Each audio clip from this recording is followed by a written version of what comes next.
Welcome to video 2.3, and in this video we're going to add a few more weapons to the Asteroids project, and then also add some sound effects. So we'll get to see how to add sound to our project. So the first thing I want to kick off with is a few fixes from the script changes that I made in the last video. So I did want to update a few of these data types here. Update a few things that are related to the data types. So first up, inside of the script for script_player attacks, I want to fix this is not supposed to be object. This is actually asset.gm object. And then I wanted to add a return here, so an @return, and then the data type here is capital I, lowercase d, dot instance with capital I. And this is a reference to the spawned laser. And then I did want to add another parameter definition for this random variation. So I'll include one more here. So @param real. And then you put it in brackets because it is an optional parameter. And then this would be called random_variation. And this would be the number of degrees, positive and negative, the spawned laser could vary. Not a great description, but at least that will describe to people what that will be. Then over in player movement, the reason why the script wasn't turning blue, or this function was not turning blue when we were running it, if you go look at object player, you can actually see here that player movement is not turning yellow, rather, or orange, is because of a typo in my comment here. I had an extra word, function, right there. So just take that out. And then with that, it'll go to the correct color. And so now our scripts are set up how we want them to be. So with that, we're going to want to start going through and making a few new weapons. So let's start with importing our assets. I want to go through and import one more laser type, and then also start importing the sound effects so I have all of that ready to go. So let's start going into the sprites player projectile folder, and I'm going to create a new one. So creating a new sprite called SPR_player. This one's gonna be like kind of like a machine gun type of effect. The game that I borrowed the sprite from calls it the Vulcan cannon, so I'm gonna just call it player Vulcan. And then I'm going to double click that. Well, it's already open. And then go to import. Then I'm going to jump over to our projectiles. And I actually want the small one. So I don't want the scaled up ones. I want this smaller one. And so I'm going to import that. I'm going to make sure I remember to center it. Middle center. And then I am going to switch the collision box from a rectangle to precise. Because again, this thing might be rotated, and if you have a rectangular hitbox, it doesn't really rotate with the object, and so you would run into collision problems. All right, so that's it for the sprites. Now for the sound effects. So I'm going to create a subfolder here. So create a group for, I guess we'll call this weapons. Just so that I have some different groupings, because eventually we'll put some sound effects in for like asteroids getting hit and exploding and stuff. But we're just going to do weapon firing noises right now. So I'm going to right click on this new subfolder weapons that I created, and then go to create a new sound. The GameMaker prefix for sound is SND_, and I'm going to call this pulse_laser. So this will be the sound effect for the default player laser.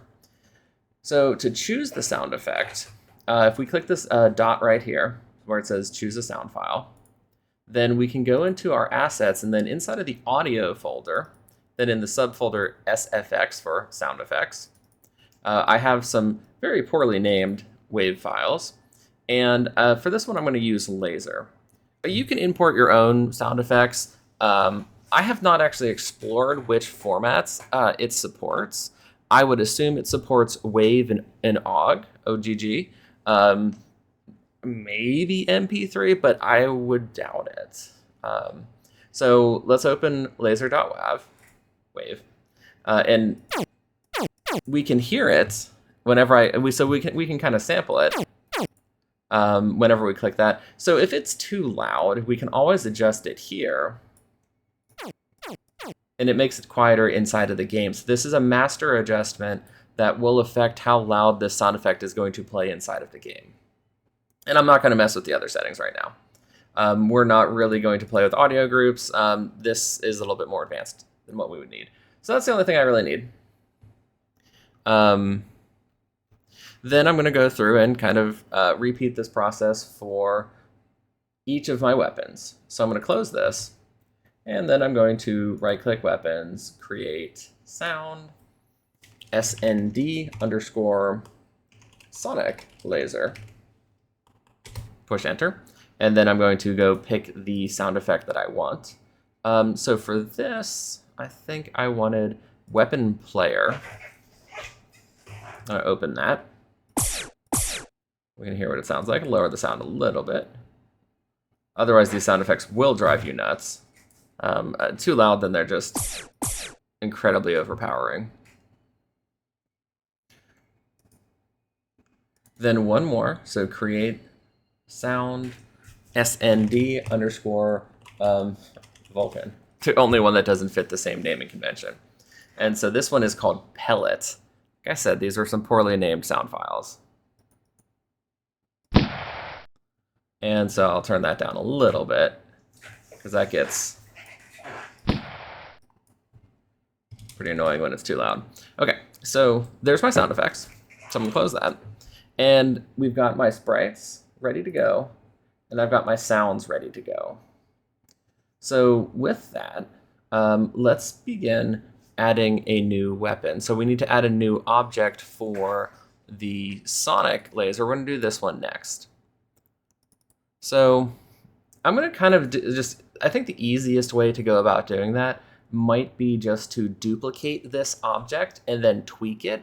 The other thought is I could just create a brand new object and from there redo all the settings.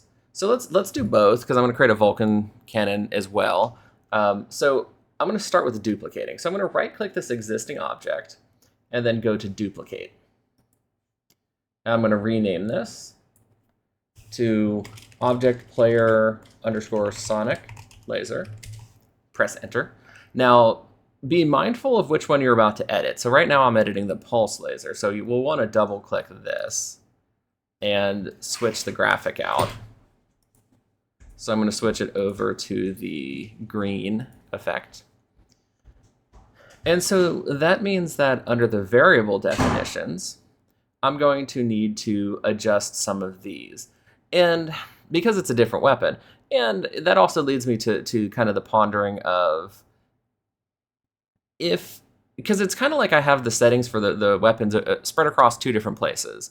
So inside of my player attack script, I have like the cooldown cost and the travel speed, but then inside of the actual object, I have the damage and the exist duration.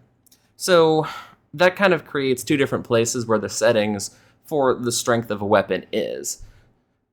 You actually cannot place things like the cost or basically anything that you would need before you instantiated the laser. Like I could probably have put speed on the laser object, but something like cooldown, I really wouldn't be able to, because I might need to know that before the object is instantiated.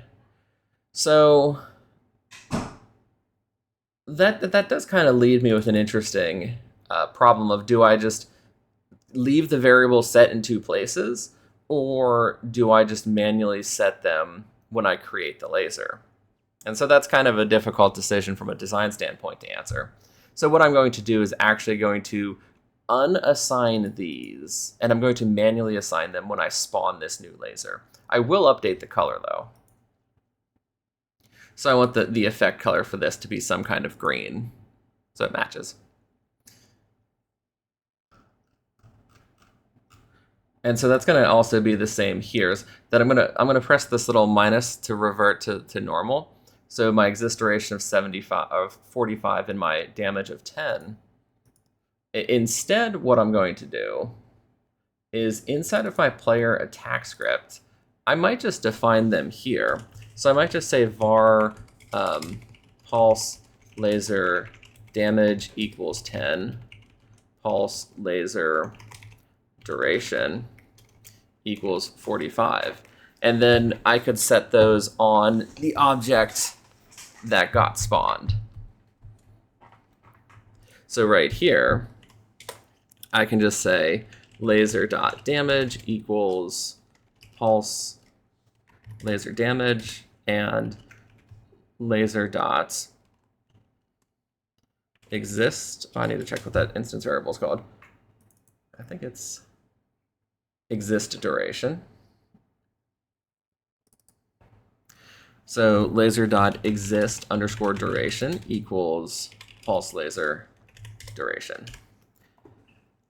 So by doing it this way, there a couple things are maintained. So the moment we spawn this laser, we set these properties. But also because they are instance variables over here, this laser is guaranteed to have these, and so we're less likely to run into any sort of weird crashes, or if it has a script where it needs to reference any of these are guaranteed to have some values.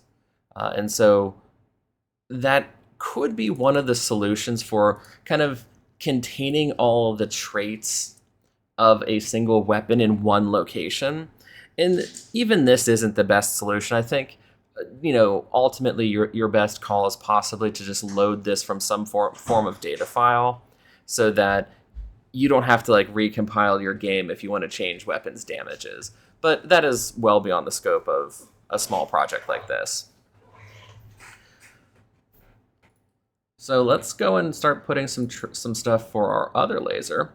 And then also we realize that we might need to switch weapons. So if we want to be able to press the 1 key or the 2 key to switch between weapons, rather than just going off of right click, because we totally could record information about hitting kind of the right mouse button here. And so we could maybe activate it off of right clicking. But what I really want to do is if the player pushes 1, it shoots the pulse laser. If the player pushes 2, it shoots the sonic laser. If the player pushes 3, then their attack is the Vulcan cannon. And so that's kind of what I want to set up. So that means I need a variable to remember what is the current weapon. And so there's some thoughts to where I could keep that. I could keep it on the player. The downside to keeping it on the player, so if I were to create a new variable here and call this current underscore weapon, and it will be 1, and it will be an integer. The problem with this is every time the player is destroyed and respawns, it's going to reset back to 1. So that is kind of a potential issue with this, that if you switch to the sonic laser and then you hit an asteroid, then when you respawn, you're back down to you're using the pulse laser. The other option would be to store this potentially as a global variable. And to store it as a global variable, just to kind of go through the motions, you would actually want to do this during the other game start, or possibly room start. And you would want to have a variable here called global.current underscore weapon equals 1. And then if you choose to do it this way, you could then retain the state of the weapon even if the player is destroyed, because this only gets changed back to 1 when the game starts, not every time the player is reinstantiated. So if you wanted to do it this way, you could. I'm going to do it where it's stored on the player. But know that if you wanted to keep it as a global variable, you would just use this variable name, global.currentWeapon, anytime you see a reference to me using the variable current weapon. But like I said, I'm going to keep it tracked on the player rather than referencing it as a global variable. So I'm taking out this event. All right, so we have this instance variable called current weapon, and I'm going to add a key so that I can switch between my weapons. So check for keyboard switching of weapons. So if keyboard underscore check underscore pressed, and then we would still say ord 1, then current underscore weapon equals 1. And then we would just repeat this process for each weapon that we have. So I do plan on having 3 weapons, so I am going to have this checking the keys 1, 2, and 3.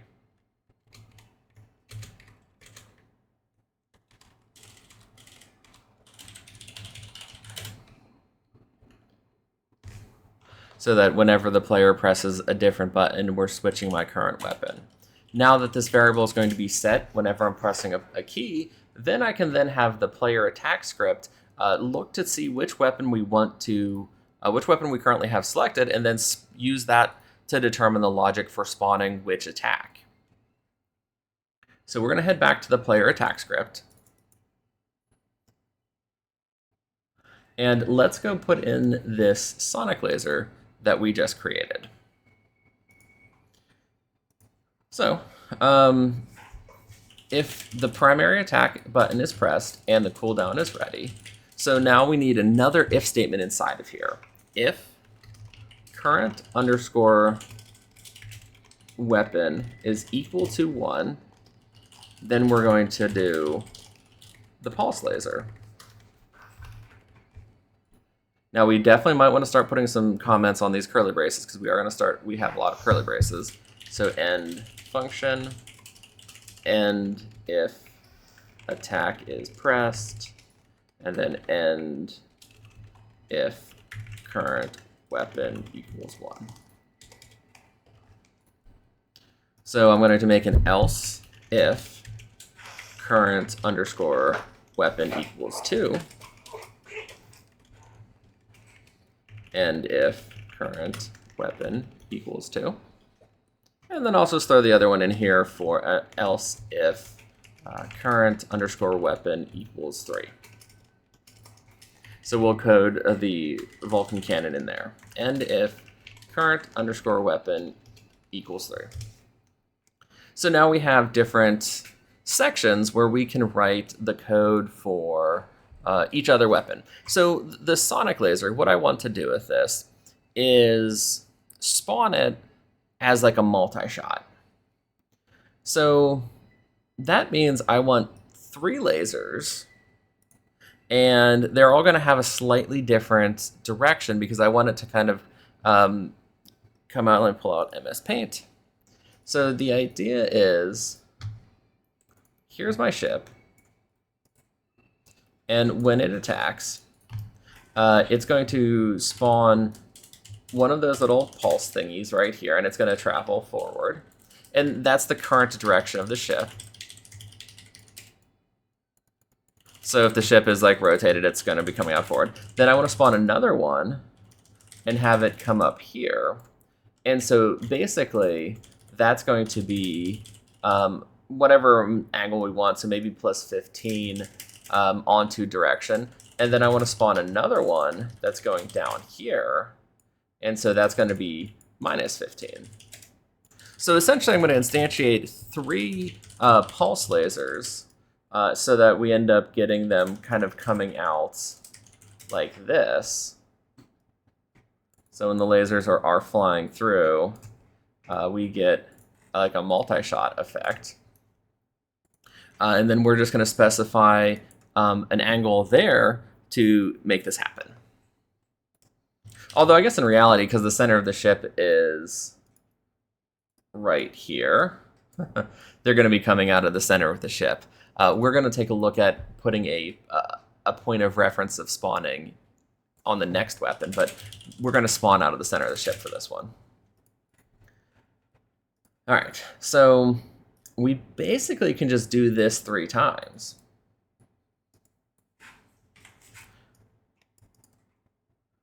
Well, let's go and put our stats here. So this is the pulse laser. I guess if we could probably compute like a damage per second if we really wanted to.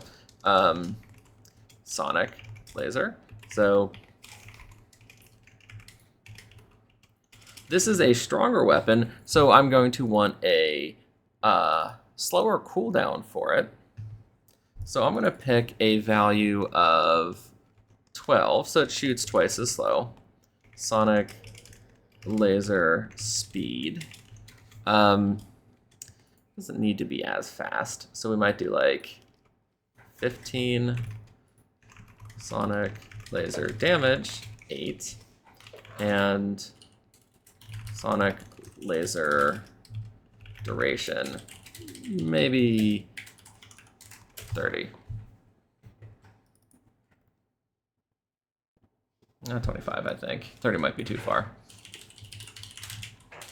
All right, so we've got our traits for this weapon. So let's go through and just spawn 3 copies of this.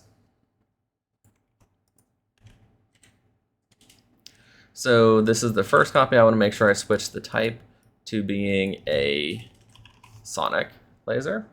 And then it's just going to use sonic laser damage, sonic laser duration, sonic laser speed, and then sonic laser cooldown. So I just got to make sure I change all 4 of those. And this spawns a single weapon. We can test this just to make sure that everything's functioning up to this point. So let's do that. Let's hit play. We haven't tested this in a little while. So there's my regular attack. Basically reaches out to here. If I hit 2, we can see it switches to this one now. Much shorter attack distance. We're only getting 1 projectile right now, but let's spawn a few others.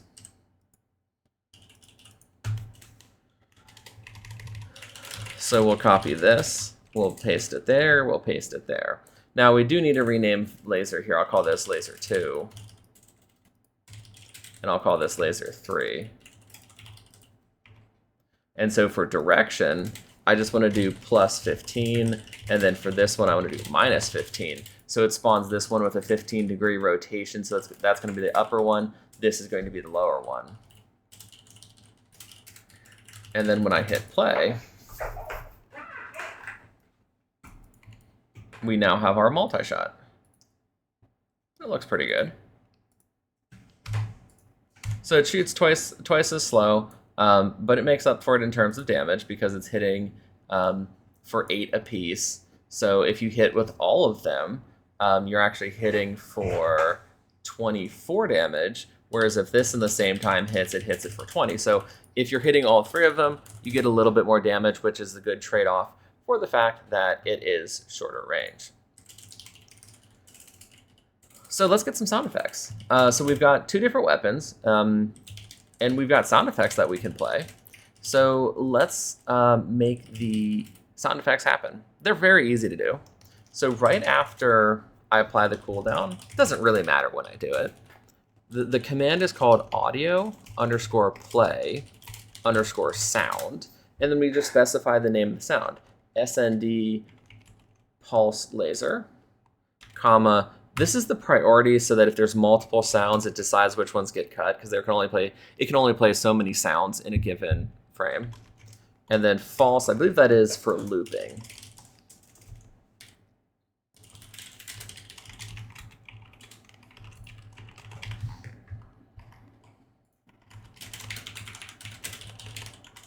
And so we'll have a copy down here. This will then be the sonic laser. And so now when I test this, I should have the laser sound effect going on.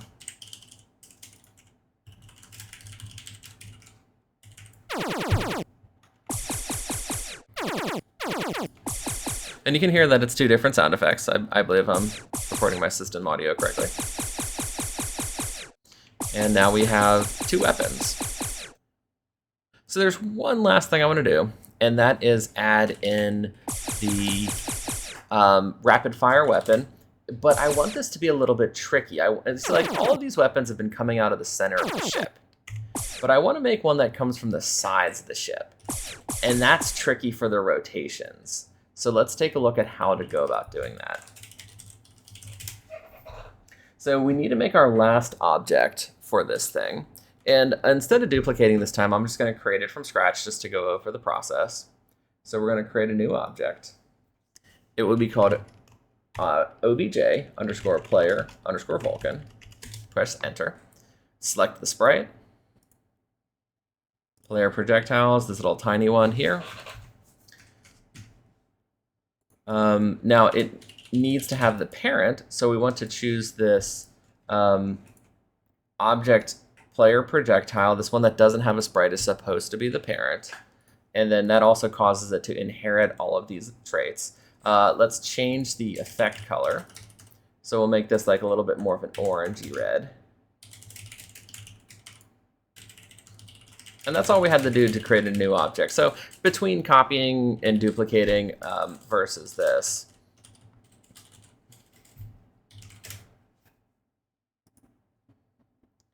All right, so let's spawn it. Oh wait, that's gonna be down here. So we need to also set kind of these variables and traits. So I'm gonna copy that. And then I'm going to make the stats for the Vulcan cannon. This is a rapid fire machine gun type of thing.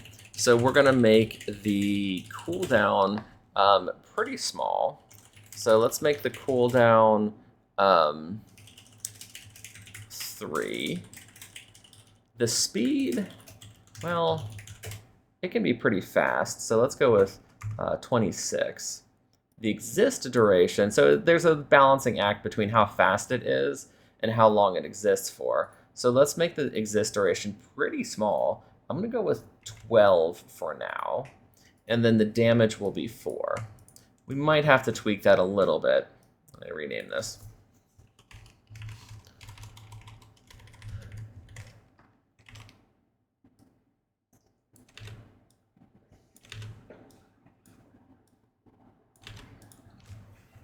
Okay, so when we spawn it, I'm going to spawn 2 of them. But I also want to update my method here so that I can provide in an offset for where these things should appear from. So let's go and scroll up a little bit and add in a few more random variables here. We're going to add in another optional one called offset x, and that will be equal to 0, and another one called offset y, and that will be equal to 0.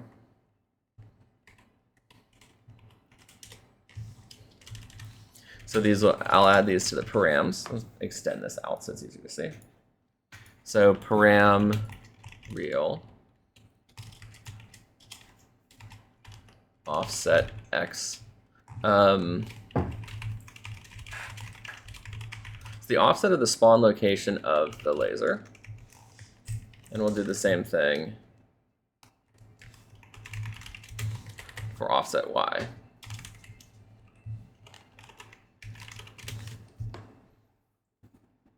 So basically what this is going to do, and there's the code in case you need to grab that. Basically, what we're doing with this is, if this is my ship, and I guess kind of the ship has like these wings on it. So the center of the ship might have been here. So like this is considered to be essentially the variable x comma y. And in some respects, that's kind of like your 0, 0. That's your origin. So, but I want the point where these new cannons to spawn from, I want them to spawn from right here. So I want them to spawn from there and there. So that's going to be a little bit trickier of a computation. So this offset might be like 3, 14. And this offset might be 3, that's negative 14 up there, comma 14. Because GameMaker, the positive y is in this direction. So the idea is that this is where I want these to spawn from, but this is going to get a little bit tricky if the ship starts rotating. So let's start by just implementing this as an offset so we can see that these are going to spawn kind of on the wings of a ship. And then we'll begin to like rotate that point of spawning. Oops, I closed GameMaker. So I have my offsets, and so basically I'm just going to apply them right here. So plus offset x, and then plus underscore offset y. So the point where I'm spawning them, I'm going to apply that offset. So I'm going to scroll down and actually make all this work. So for this weapon, same kind of process. Var, let's call it laser 1 equals spawn laser, spawn player laser, object player Vulcan. It is going to spawn at Vulcan speed. Direction will be still direction. 0 randomness. The offset was 3, negative 14. And so we're still going to do the same. Laser 1 dot damage equals Vulcan damage.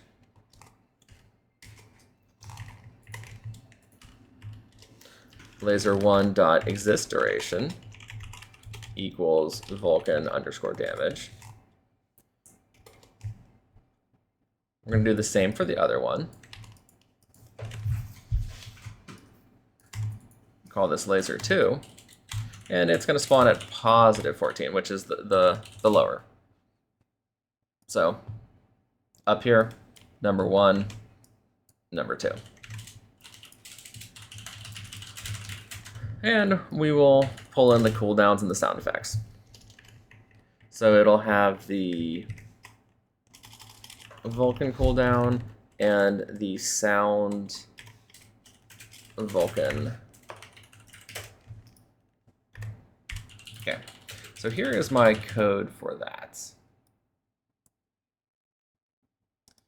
All right, so I'm going to test this.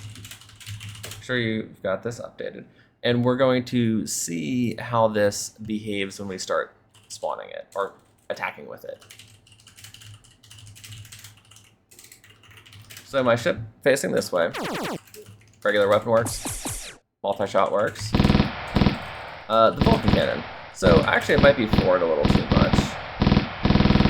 Looking at it.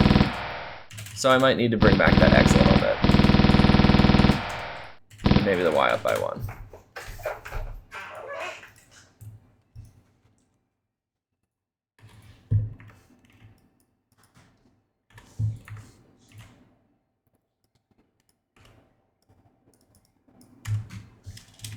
So let's try -1 and 16 as the offset values. And if that sound effect is too loud, which it sounds like it is, I might need to turn that down. But notice how when I'm rotating, it's not like, it's kind of doing this weird thing with how they're coming out of the ship.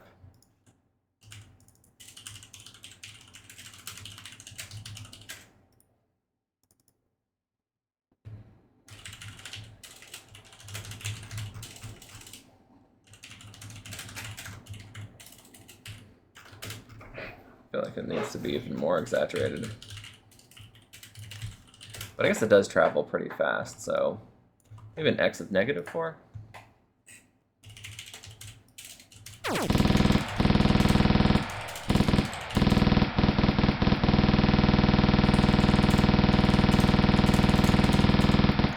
All right, so the problem here is we need to actually compute the rotation.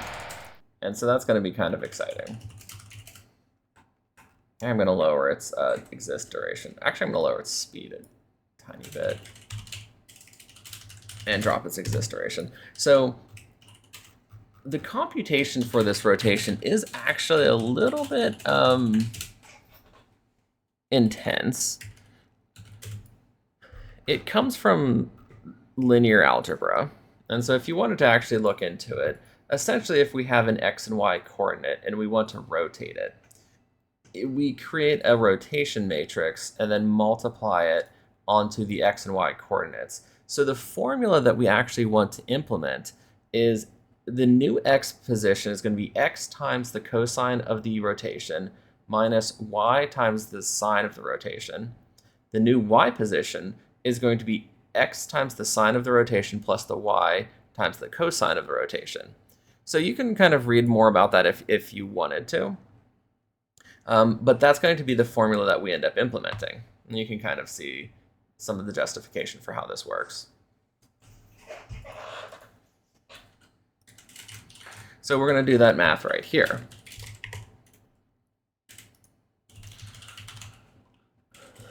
So I'm going to make it a little bit quicker to calculate the cosine value using the degrees cosine computation, plugging in underscore direction. I'm going to calculate the sine value, but I'm going to make it negative because if you remember, positive y is down. So normally sine's going to give you like a value up here, but for it to work correctly, we need it to be negative for it to behave like we would expect cosine to work.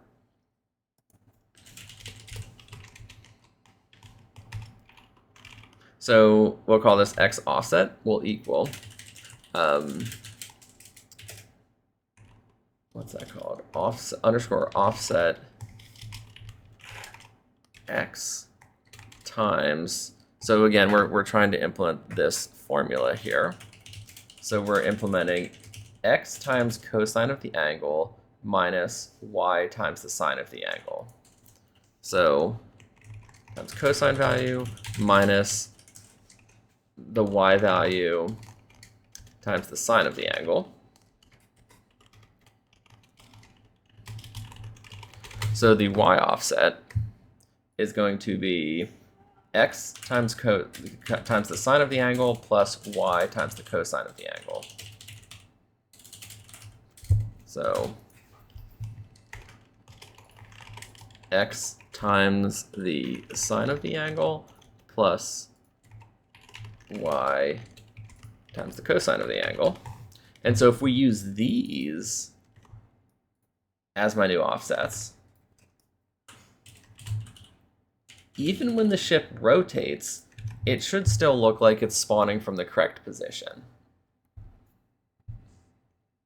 So if you want to grab this code, be very careful and make note of the positives and negatives, and which variables are actually being referred to where. So I'm going to slow this thing down a little bit more even. So pulse laser I'm going to drop to like, maybe like 18, and then this thing's going to bring down to 20. So hit play. And we can see that as my ship is rotating, with an amazing sound effect. I'm going to turn down my system volume on this recording. So as my ship is rotating, those points are rotating with it. And so you can see it looks really clean. It's coming out of the wings of the ship no matter what angle I'm facing. And the beauty of setting it up this way is we don't ever have to worry about all of that crazy trigonometry anymore, because all we have to do is just call this spawn player laser method, plugging in these offsets, and it will rotate it for us. So even if we wanted to do that for like the pulse laser, maybe we wanted it to, the sonic laser. Maybe we wanted it to spawn a little bit further forward on the ship, which would be a bit of an X position. Maybe we go 10 up.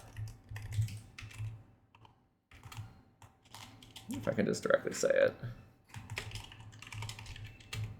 I don't think I can. This isn't Python.